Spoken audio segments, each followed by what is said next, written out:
বিসমিল্লাহির রহমানির রহিম। প্রিয় শিক্ষার্থীরা, আসসালামু আলাইকুম। আশা করি তোমরা ভালো আছো। আমি আজকে রসায়ন প্রথম পত্র ক্লাস নিয়ে হাজির হয়েছি। তোমরা যারা একাদশ শ্রেণীতে আছো তারা এই ক্লাসটাতে উপকৃত হবে। আজকের আলোচনার বিষয় হলো গুণগত রসায়নে রাদারফোর্ড মডেল। আমরা যে আলোচনা করব সেটা হলো রাদারফোর্ড মডেলের ধারণাটা দিব, নিউক্লিয়াস সম্পর্কে তোমাদের ধারণা দিব, রাদারফোর্ড ও সৌর মডেলের মধ্যে মিল আর অমিল কি সেটা নিয়ে আলোচনা করব, এবং রাদারফোর্ড মডেলের সীমাবদ্ধতা। তো তোমরা জানো যে 1911 সালে বিজ্ঞানী রাদারফোর্ড পরমাণু গঠন সম্পর্কে একটা গ্রহণযোগ্য ধারণা দেয়। তোমরা রাদারফোর্ড মডেলের নিউক্লিয়াস আবিষ্কার, আলফা কণা পরীক্ষা, আলফা কণা বিচ্ছুরণ পরীক্ষার সাহায্যে যে নিউক্লিয়াস আবিষ্কার, সেখানে তোমরা দেখতে পাবে যে একটা পাতলা স্বর্ণপাতে আলফা কণা বিচ্ছুরণ করে সে দেখেছে যে একটা বস্তুর মধ্যে স্বর্ণপাতের অধিকাংশ স্থানই ফাঁকা, মাঝখানে একটা ধনাত্মক আধানবাহী কেন্দ্র আছে। এজন্য আলফা কণা প্রতি বিষয়ের একটা কণা ফিরে এসছে। তো তার মডেল অনুসারে পরমাণুর গঠনটা দেখতে ঠিক এইরকম। এটাকে আমরা রাদারফোর্ড মডেল বলতে পারি। এই রাদারফোর্ড মডেলের নিউক্লিয়াসে থাকে। রাদারফোর্ড মডেলটা কেমন দেখতে? রাদারফোর্ড মডেলের দুটো অংশ আছে, একটা হলো কেন্দ্র, একটা হলো বহিরঞ্চল। এই কেন্দ্রটার নাম হলো নিউক্লিয়াস। কেন্দ্রটার নাম হলো নিউক্লিয়াস।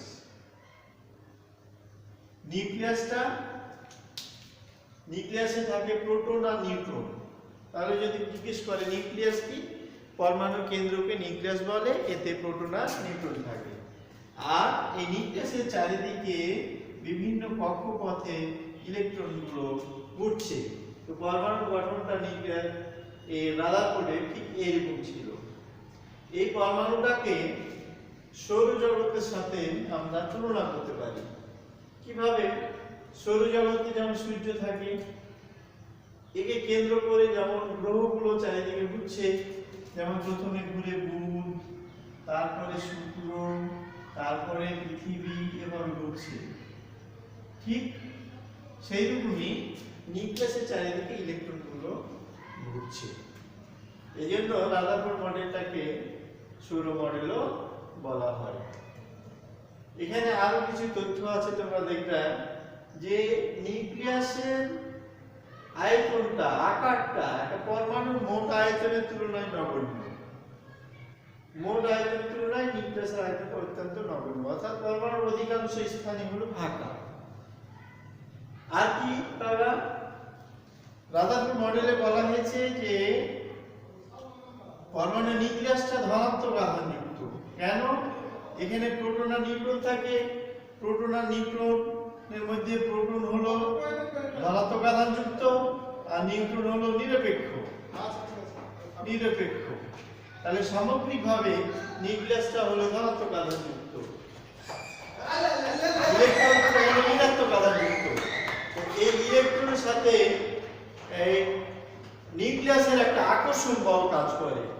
এটাকে বলা হয় কেন্দ্রমুখী বল, সেন্ট্রিফিউগাল ফোর্স। আর ঘূর্ণনের কারণে কেন্দ্রবিমুখী বল কাজ করে। এই দুইটা বল কিন্তু পরস্পর সমান, এই কারণে সে এই লব্ধি পথে সে ঘুরতেই থাকে। আর কি তথ্য আছে? একটা নিউক্লিয়াসে যতটি ধনাত্মক আধান থাকে ততটি ঋণাত্মক আধান থাকে। এই হলো তোমার রাদারফোর্ড মডেলের তথ্য। কি তাহলে জানলাম? 1911 সালে রাদারফোর্ড এই গঠনটা দেয়।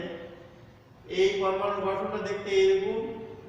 পরমাণুর মাঝখানে একটা কেন্দ্র থাকে, এর নাম নিউক্লিয়াস। নিউক্লিয়াসে প্রোটন আর নিউট্রন থাকে, আর ইলেকট্রন এই নিউক্লিয়াসের চারিদিকে কক্ষপথে ঘুরতে থাকে। এটাই ছিল রাদারফোর্ড পরমাণু মডেলের গঠন। এখানে আর কি তথ্য আছে? একটা পরমাণুতে যতটি ইলেকট্রন থাকে ততটি প্রোটন থাকে, অর্থাৎ একটা পরমাণু সামগ্রিকভাবে আধান নিরপেক্ষ হয়। আর কি তথ্য আছে? ইলেকট্রনের সাথে নিউক্লিয়াসের আকর্ষণ বল আর ঘূর্ণনের ফলে কেন্দ্রাতিক বল, কেন্দ্রমুখী বল আর কেন্দ্রাতিক বল, এটা পরস্পর সমান। এই হলো রাদারফোর্ড মডেলের প্রস্তাবগুলি। রাদারফোর্ড মডেলটাকে সৌর মডেলের সাথে তুলনা করা হয়েছে কেন? যে রাদারফোর্ড মডেলে কেন্দ্রকে, নিউক্লিয়াসকে কেন্দ্র করে যেমন ইলেকট্রনগুলো ঘুরছে, সেরকমই সূর্যকে কেন্দ্র করে গ্রহগুলো ঘুরছে। তাহলে আমরা মিল পাইলাম কি, যে পরমাণুর কেন্দ্র হিসাবে থাকে নিউক্লিয়াস, সৌরজগতের কেন্দ্র হিসাবে থাকে সূর্য। নিউক্লিয়াসকে কেন্দ্র করে যেমন ইলেকট্রনগুলো ঘুরে, সূর্যকে কেন্দ্র করে গ্রহগুলো চারিদিকে ঘুরতে থাকে। পরমাণুর মোট আকারের তুলনায় নিউক্লিয়াসের আয়তনটা অত্যন্ত নগণ্য, সৌরজগতের মোট আকারের তুলনায় সূর্যের আয়তনটাও নগণ্য। সৌরজগতের অধিকাংশ স্থানই ফাঁকা। এই যে একটা সূর্য, তারপর একটা গ্রহ, এর মধ্যে বিশাল একটা ফাঁকা মহাকাশ, ফাঁকা স্থান। সেরকমই এই নিউক্লিয়াস এবং ইলেকট্রন, এদের মধ্যে একটা বিশাল ফাঁকা থাকে।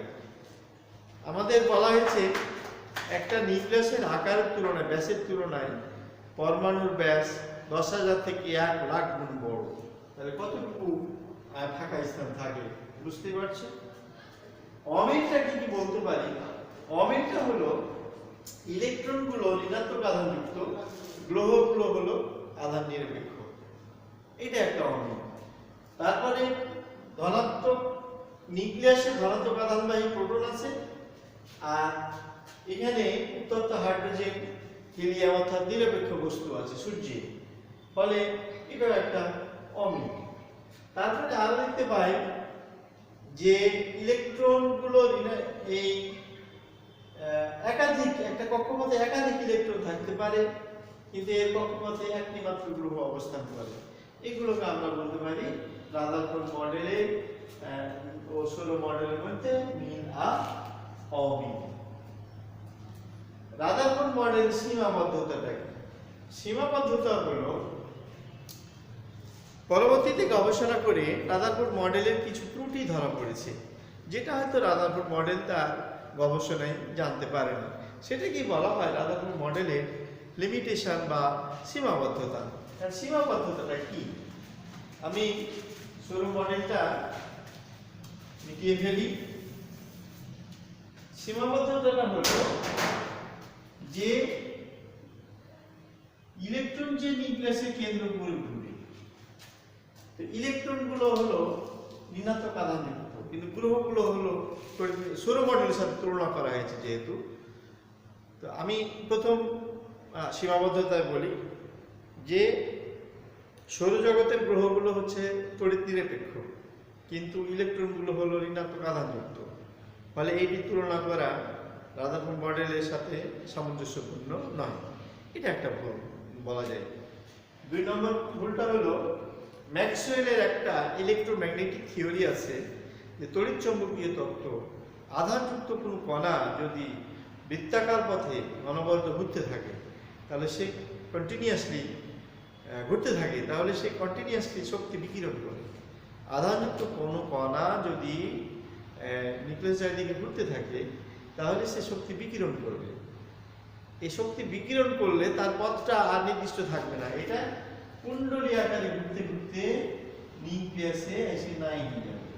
তাহলে ম্যাক্সওয়েলের তত্ত্বের কাছে এই রাদারফোর্ড মডেল কিন্তু টিকছে না। বিজ্ঞানী রাদারফোর্ড কিন্তু এর সমাধান দিতে পারেনি যে নিউক্লিয়াসের চারিদিকে ঘোরার সময় ইলেকট্রন শক্তি শোষণ করবে না বিকিরণ করবে, সে সম্পর্কে কিন্তু রাদারফোর্ড মডেল বলা নাই। তাই এটাকে রাদারফোর্ড মডেলের একটা প্রধান ত্রুটি বলা হয় যে ম্যাক্সওয়েলের তত্ত্ব যেটা, যে ইলেকট্রন হচ্ছে ঋণাত্মক আধানযুক্ত কণা, এটা যদি নিউক্লিয়াসের চারিদিকে ঘুরে বৃত্তাকার পথে, তাহলে সে শক্তি বিকিরণ করবে। শক্তি বিকিরণ করলে তার কক্ষপথটা আস্তে আস্তে ছোট হয়ে যাবে, দিয়ে কুণ্ডলী আকারে ঘুরতে ঘুরতে এক সময় নিউক্লিয়াসে নাই হয়ে যাবে, অর্থাৎ ভ্যানিশ হয়ে যাবে। তাহলে ম্যাক্সওয়েলের তত্ত্বের কাছে এই মডেলটা কিন্তু টিকছে না। আর কি পরবর্তীতে আরো গবেষণা করে দেখা গেছে যে ইলেকট্রন শক্তি শোষণ করতে পারে, শোষণ করে উপরে শক্তি স্তরে যেতে পারে, বিকিরণ করে নিচে শক্তি স্তরে আসতে পারে। ফলে সে শোষণ বিকিরণ সম্পর্কে কোনো ধারণা দেয়নি। আর শোষণ বিকিরণের ফলে বর্ণালী দেখা যায়, বিভিন্ন বর্ণ দেখতে পায়। সে সম্পর্কে কিন্তু রাদারফোর্ড মডেলে কোনো ধারণা দেওয়া হয়নি।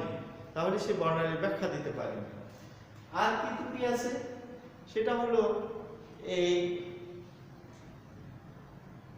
সে কক্ষপথের আকৃতি কেমন, সে বৃত্তাকার পথে ঘুরছে না উপবৃত্তাকার পথে ঘুরছে না কিভাবে ঘুরছে, সে সম্পর্কে সে প্রস্তাবগুলোতে কোনো ধারণা দেওয়া হয়নি। এগুলোকে কি বলা হয়, রাদারফোর্ড মডেলের সীমাবদ্ধতা। তাহলে আমরা রাদারফোর্ড মডেলের সীমাবদ্ধতা আমরা সংক্ষেপে বলতে পারি যে সৌরজগতের গ্রহগুলো নিরপেক্ষ আর ইলেকট্রন ঋণাত্মক আধানযুক্ত, ফলে সৌরজগতের সাথে এটি তুলনা সামঞ্জস্যপূর্ণ নয়। ম্যাক্সওয়েলের তড়িৎচুম্বকীয় তত্ত্ব মতে ইলেকট্রন ঋণাত্মক আধানযুক্ত কণা সে ঘুরতে থাকলে শক্তি বিকিরণ করে, অনবরত শক্তি বিকিরণ করবে, ফলে তার কক্ষপথটা কুণ্ডলী আকারে ঘুরতে ঘুরতে নিউক্লিয়াসে নিঃশেষিত হবে। 3 নম্বর কি, সে বর্ণালী ব্যাখ্যা দিতে পারেনি। 4 নম্বর, সে কক্ষপথের আকৃতি সম্পর্কে বলতে পারেনি। এই কারণে বলতে পারি যে রাদারফোর্ড মডেল তার প্রস্তাবে অনেক কিছু সে বলতে পারেনি। তো আমরা যদি এখান থেকে কিছু প্রশ্ন করি যে নিউক্লিয়াস কি, প্রথম প্রশ্ন হলো নিউক্লিয়াস কি, নিশ্চয় আমরা বলতে পারবো নিউক্লিয়াস কি। আমরা যদি বলি পরমাণু আধান নিরপেক্ষ কেন, সেটা ইনশাআল্লাহ আধান নিরপেক্ষ কেন সেটা উত্তর দিতে পারবো। রাদারফোর্ড মডেলের